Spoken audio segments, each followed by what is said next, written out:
नमस्कार। ये आकाशवाणी शिमला है। अब आप प्रभा शर्मा से प्रादेशिक समाचार सुनिए। आज के मुख्य समाचार। मुख्यमंत्री के अधिकारियों को निर्देश, संस्थागत क्वारंटीन में रखे लोगों की नियमित चिकित्सा जांच करें सुनिश्चित। कोरोना महामारी से प्रभावी तरीके से लड़ने में सरकार के सहयोग के लिए मुख्यमंत्री ने पंचायत प्रतिनिधियों का जताया आभार। कोरोना को लेकर प्रदेश के लिए आज का दिन रहा राहत भरा, कोई भी मामला नहीं आया सामने। और पश्चिम बंगाल में चक्रवात के चलते अंब से प्रस्तावित ट्रेन फिलहाल रद्द, जल्द घोषित होगी नई तिथि। अब समाचार विस्तार से।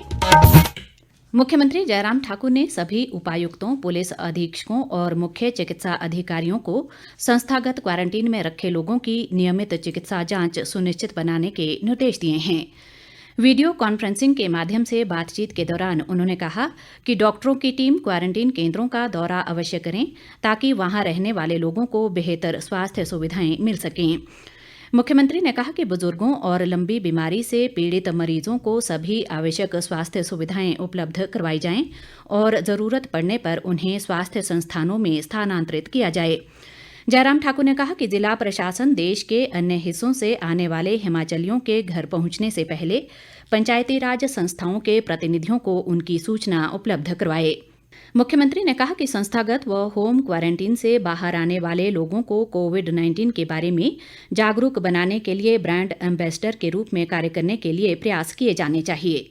इस अवसर पर जल शक्ति मंत्री महेंद्र सिंह ठाकुर, मुख्य सचिव अनिल खाची और पुलिस महानिदेशक एसआर मरड़ी भी मौजूद रहे।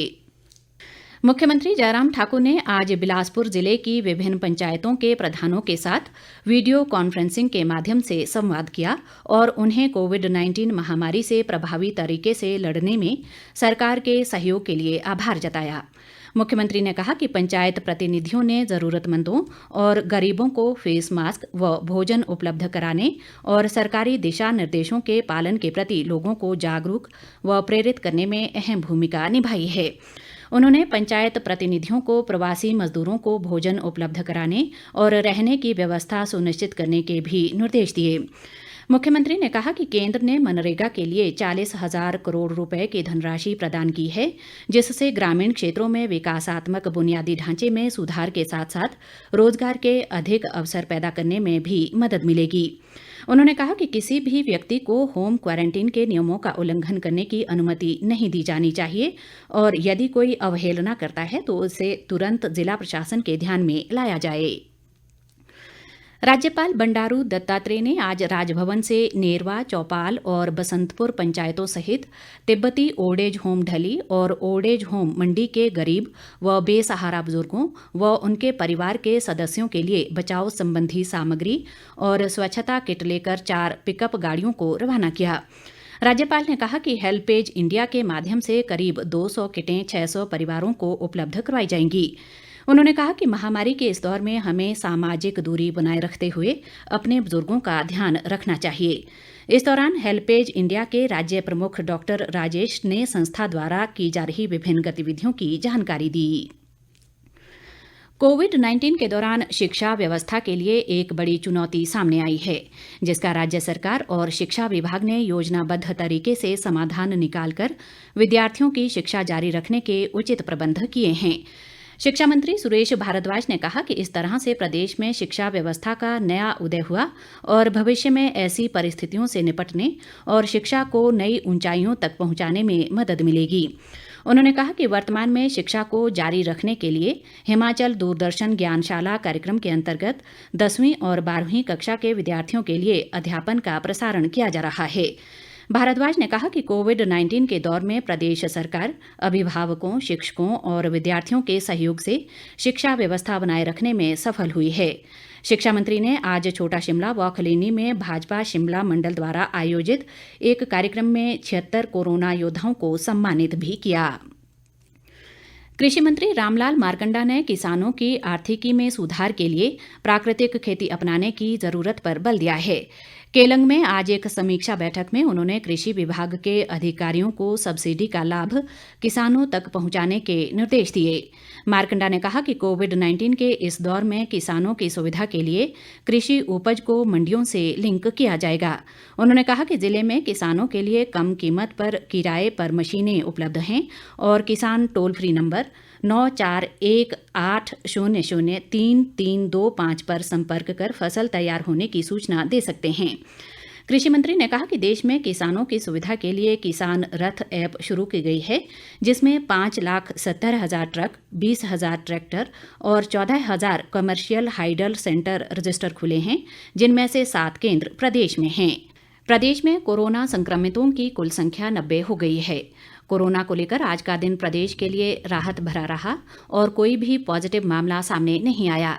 राज्य में अब तक 45 संक्रमित व्यक्ति इलाज के बाद स्वस्थ हो गए हैं, जबकि 38 का विभिन्न अस्पतालों में इलाज चल रहा है। आज बैजनाथ में उपचाराधीन 3 कोरोना पॉजिटिव मरीजों की रिपोर्ट नेगेटिव आई है और उन्हें अस्पताल से छुट्टी दे दी गई है। इन तीनों को 7 दिन के लिए होम क्वारंटीन में रहने के निर्देश दिए गए हैं। कोरोना संक्रमण से अभी तक प्रदेश में 3 लोगों की मृत्यु हो चुकी है। स्वास्थ्य विभाग के अनुसार प्रदेश में अब तक 32,243 लोगों को निगरानी में रखा गया, जिनमें से 9,538 ने 28 दिन की आवश्यक निगरानी अवधि पूरी कर ली है, जबकि 18,390 की रिपोर्ट नेगेटिव आई है। वहीं 1,010 लोगों की रिपोर्ट आना अभी बाकी है। आज 1,269 लोगों के सैंपल जांच के लिए भेजे गए, जिनमें से 262 की रिपोर्ट नेगेटिव आई है। वहीं 1,007 की रिपोर्ट आना बाकी है। कोरोना वायरस संक्रमण का स्थायी हल जन जन के सहयोग से ही निकाला जा सकेगा। ये बात सामाजिक न्याय व अधिकारिता मंत्री राजीव सैजल ने सोलन के कंडाघाट उपमंडल की विभिन्न ग्राम पंचायतों में पंचायती राज प्रतिनिधियों व स्थानीय लोगों से विचार विमर्श करते हुए कही। उन्होंने कहा कि राज्य सरकार जन सहयोग से प्रदेश में कोविड-19 संक्रमण के दृष्टिगत विभिन्न नियमों का पालन करवाने में सफल रही है। राजीव सैजल ने इस दौरान डाउटी, सायरी, ममलीग, सतरोड़, कुफटू और कनेर पंचायतों में 1200 से अधिक मास्क वितरित किए और लोगों की समस्याएं सुनी। इस दौरान उन्होंने कोविड-19 से बचाव के विषय में लोगों को जागरूक भी किया। देश में लॉकडाउन के दौरान गरीबों को राहत पहुंचाने के लिए प्रधानमंत्री गरीब कल्याण योजना के तहत कई घोषणाएं की गई हैं, ताकि गरीबों का चूल्हा जलता रहे। प्रधानमंत्री उज्ज्वला योजना के लाभार्थियों को 3-3 निःशुल्क गैस सिलेंडर उपलब्ध कराना भी इसी के अंतर्गत शामिल है। कुल्लू जिला में इस योजना के तहत करीब 11,000 महिला लाभार्थियों को अप्रैल माह में निःशुल्क सिलेंडर रिफिल करवाए गए, जबकि मई माह के लिए भी सिलेंडर खरीदने के लिए उनके खाते में राशि आ चुकी है। जिले की लाभार्थी महिलाओं ने इसके लिए प्रधानमंत्री नरेंद्र मोदी का आभार जताया है। नाम तारा देवी है और मैं अखाड़ा बाजार में रहती हूँ। मेरे पास जो है उज्ज्वल योजना के तहत गैस है। हमारे प्रधानमंत्री जी ने हमारे खाते में पैसे डाले हैं गैस सिलेंडर के लिए, उससे हमें अपने चूल्हा चौका चलाने के लिए गैस मिली है। प्रधानमंत्री नरेंद्र मोदी के लिए बहुत बहुत धन्यवाद करते हैं, जिन्होंने हमारे बारे में सोचा। नाम अनीता मोदगिल है। उज्ज्वला योजना के तहत हमारे पास गैस सिलेंडर है। प्रधानमंत्री जी ने सिलेंडर लेने के लिए हमारे खाते में पैसे डाले। लॉकडाउन के समय उन्होंने हमारे गृहिणियों के बारे में सोचा, तो मैं प्रधानमंत्री नरेंद्र मोदी जी का बहुत बहुत धन्यवाद करती हूँ। पश्चिम बंगाल से संबंध रखने वाले लोगों को उनके राज्य पहुंचाने के लिए 20 मई को प्रस्तावित ट्रेन रद्द कर दी गई है। ऊना के उपायुक्त संदीप कुमार ने इसकी जानकारी देते हुए बताया कि पश्चिम बंगाल में चक्रवात के चलते अंब स्टेशन से रवाना होने वाली इस ट्रेन को फिलहाल रद्द कर दिया गया है। संदीप कुमार ने बताया कि जल्द ही ट्रेन को रवाना करने की नई तिथि घोषित की जाएगी। उन्होंने बताया कि ट्रेन से जाने के लिए 1,400 लोगों ने पंजीकरण किया है, जिनमें ऊना से भी 15 लोग शामिल हैं। हमीरपुर जिले में बीते कल कोरोना संक्रमित के 5 नए मामले सामने आने के बाद नादौन उपमंडल की 3 पंचायतों के 4 वार्ड और हमीरपुर उपमंडल की 2 पंचायतों के 8 वार्ड कंटेनमेंट जोन घोषित किए गए हैं। उपायुक्त हरिकेश मीणा ने ये आदेश जारी करते हुए कहा कि इन क्षेत्रों में कर्फ्यू में दी गई ढील अब समाप्त हो गई है। उन्होंने कहा कि संक्रमण को नियंत्रित करने और इसकी रोकथाम के लिए त्वरित कदम उठाए जाने की आवश्यकता है ताकि लोगों के जीवन, स्वास्थ्य और सुरक्षा को खतरा पैदा न हो। आदेशों के मुताबिक इन क्षेत्रों में लोगों और वाहनों की आवाजाही पर पूरी तरह से प्रतिबंध रहेगा, जबकि सरकारी सेवाओं में लगे कर्मचारियों व वाहनों को इससे छूट रहेगी। अंत में मुख्य समाचार एक बार फिर।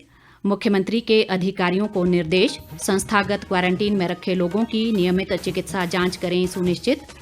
कोरोना महामारी से प्रभावी तरीके से लड़ने में सरकार के सहयोग के लिए मुख्यमंत्री ने पंचायत प्रतिनिधियों का जताया आभार। कोरोना को लेकर प्रदेश के लिए आज का दिन रहा राहत भरा, कोई भी मामला नहीं आया सामने।